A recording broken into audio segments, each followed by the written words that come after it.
Rukoveď na písanie slohovej práce. Charakteristika. Tento učebný materiál vznikol v projekte Moderná škola. Základ úspechu v rámci inovácie obsahu, metód a fóriem vzdelávania. Niektorí sa narodili do svetla, iní do prachu, dymu a práce. Ale práve tam, kde sa ruky zašpinia a hlas zachveje, tam sa rodí sila. Niektorí vstávajú s úsvitom, aby tvarovali oceľ. Iní, aby tvarovali samých seba. Každý z nás vedie svoj boj. A ten niekedy neprichádza s mečom, ale s otázkami. A keď príde deň skúšky, nezáleží na sile. Záleží na tom, kto sa nezlakne. Nech si hovorí, kto chce, čo chce. My máme vlastnú cestu a tá vedie rovno pred maturitnú komisiu. Od pondelka začínajú písomky. A my nie sme pripravení. Ale to nikdy nie sme. To je dobré. Tradície sa musia dodržiavať. Keď nevieme odpoveď, odpovieme štýlom. Tak poďme na to, nech je to za nami. Dobrý večer, pán Johnson. Kto ste? A čo odo mňa chcete? Prišli sme vám doručiť pozdrav od šéfa. Šéfa? A kto je váš šéf pre pána Hána? Je to Thomas Shelby. Oh.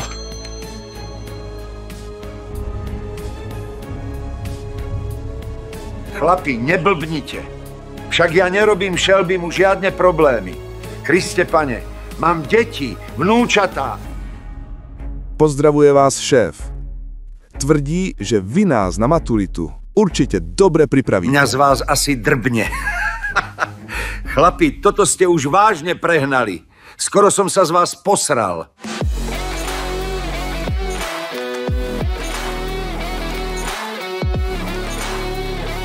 Tak, chlapi, čo sme sa dozvedeli? Dozvedeli sme sa, že profesor je tak trošku magor.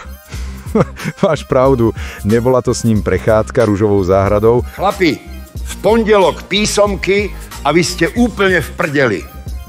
Ale aspoň budete originálni. Má však pravdu. Keby naše vedomosti boli peniaze, tak sme v mínuse. Poďme si to teda zopakovať. Rozprávali sme sa o charakteristike.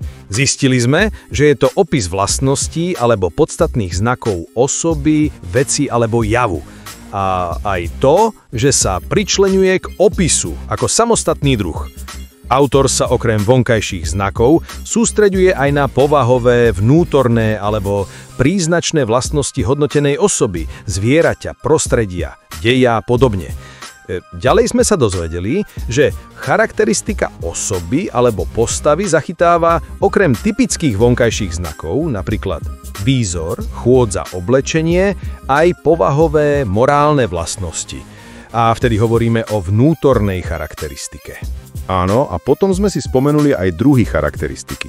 Podľa toho, či vymenúvame vlastnosti priamo, napríklad, že je niekto čestný alebo kamarátsky, vtedy hovoríme o priamej charakteristike. Alebo keď vlastnosť postavy vyplýva napríklad z jej správania alebo konania, vtedy hovoríme o nepriamej charakteristike. Napríklad, keď niekto celé dni iba polyháva a nič nerobí, naznačuje to, že osoba je lenivá. Ďalej sme si spomenuli, že charakteristika môže byť vonkajšia a vnútorná, individuálna alebo skupinová, napríklad keď charakterizujem nejakú skupinu osôb. Alebo porovnávacia, keď osoby alebo skupiny porovnávam medzi sebou. Čo sme si hovorili ohľadom ísania charakteristiky? Čím sa vlastne riadím pri charakteristike osoby napríklad? Spomínali sme si, že pri charakteristike osoby sledujeme jej povahové črty. Napríklad si všímame temperament osoby. Ako osoba reaguje na podnety. Či pokojne, uvážlivo, alebo splašene, či hlbovo a podobne. Ďalej si môžeme všímať jej vzťah k iným osobám. Či je posudzovaná osoba srdečná, obetavá, pozorná, alebo skôr hádavá, podozrievavá a tak ďalej. Ďalej si môžeme všímať, aký má osoba vzťah k sebe samej. Či je skromná, nenáročná, alebo skôr pyšná a povýšenecká. Či si dokáže priznať omyl, alebo je zaťatá a tvrdohlavá, ako sa stará o svoj zovnajšok a podobne. Ďalej môžeme charakterizovať jej záujmy a schopnosti, vzťah k práci a k povinnostiam, napríklad ako prospieva v škole, aké výsledky dosahuje v zamestnaní, či má organizačné schopnosti, alebo potrebuje byť usmerňovaná. No a potom všetky ostatné vlastnosti, napríklad či je pesimista, optimista, veriaca, neveriaca, či je schopná niesť následky za svoje činy, alebo obviňuje za ne druhých a podobne. Áno, super, toto si pamätám. Potom sme si spomínali aj konkrétne typy slov a slovných druhov, ktoré v charakteristike používame. Spomínali sme si, že slovník charakteristiky je všeobecne zrozumiteľný. Z jazykových prostriedkov sa tu vyskytujú predovšetkým prídavné mená s hodnotiacim významom a podstatné mená. Ba niekedy aj dejové slovesá. Poviem príklad. Nikdy som nevidel brata plakať, babička sa pri každých správach trasie od strachu. Konec príkladu. Alebo sa veľmi často uplatňujú citovo zafarbené slova. Poviem príklad. Bol to dobrý človek. Miška bola taký mamičkin maznáčik. Konec príkladu. Časté sú tiež synoníma podčiarkujúce charakterizovanú vlastnosť alebo antoníma, ktoré môžu charakteristiku zdramatizovať. Poviem príklad. Bol to pekný sviniar. Keď bolo treba v reštaurácii zaplatiť za obed, okamžite bol z neho chudobný boháč. Nikdy nemal pri sebe dosť peňazí. Konec príkladu. Áno, a posledná časť sa týkala kompozície. Tu sme sa dozvedeli, že vychádzame z opisu, ktorý zvoľna prechádza do charakteristiky. Napríklad spájame povahu človeka s jeho záujmami, rodinným zázemím, všímame si prostredie, v ktorom žije, jeho vzťahy k ľuďom a všetky poznatky postupne ukladáme do jednotného celkového pohľadu. A potom poslednú dôležitú vec, a to, že charakteristika môže mať aj hodnotenie, ale nemá byť súdom, môže byť završená zamyslením sa alebo úvahou. Výborne, myslím, že sme si spomenuli všetko dôležité. Páni, od pondelka sa začína peklo, ale my sme pripravení. Máme ceruzky, kávu a odvahu predstierať, že vieme, čo robíme. Bill, prečítaj nám ukážku, ako vyzerá charakteristika.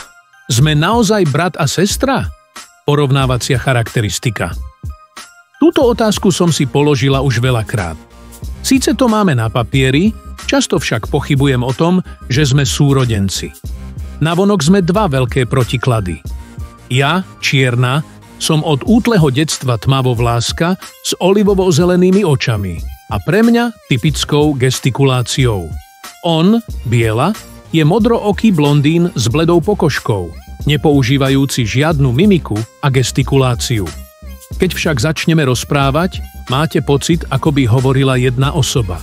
Sme rovnako nezodpovední, no jeho nezodpovednosť už dávno predstihla tú moju. Zatiaľ, čo ja v dôležitej veci beriem zodpovednosť na seba a splním svoje záväzky, on ich ignoruje. Po vstupe do jeho izby máte pocit, že ste sa ocitli v chlieve. Môj brat sa totiž riadi heslom: poriadok je len pre hlupákov. Inteligentný človek sa vyzná v chaose. Hneď vedľa jeho izby nájdete izbu takmer vždy upratanú a farebne dokonale zladenú. Tá patrí mne. Často mám pocit, že Ivova úloha je robenie neporiadku a tá moja behanie za ním za účelom upratovania. Ja míňam vreckové na kozmetiku, Onzo potrpí na tom, aby mal vždy najnovší mobil a tenisky všetkých možných farieb a štýlov, ktoré aj tak po mesiaci prestane nosiť. Líšia sa aj naše záľuby. On bol vždy skôr technický typ, zaujímajúci sa o počítače a autá, a ja typ športový so zmyslom pre umenie. Rozdielne sú aj naše ambície. Možno je to skoro, ale ja už teraz myslím na svoju budúcnosť a snažím sa ju postupne budovať. On stále žije len prítomnosťou, v ktorej nič nie je problémom a v ktorej budúcnosť zatiaľ miesto nemá. V niečom sme úplne odlišní, v niečom rovnakí. To však nič nemení na našej súrodeneckej láske.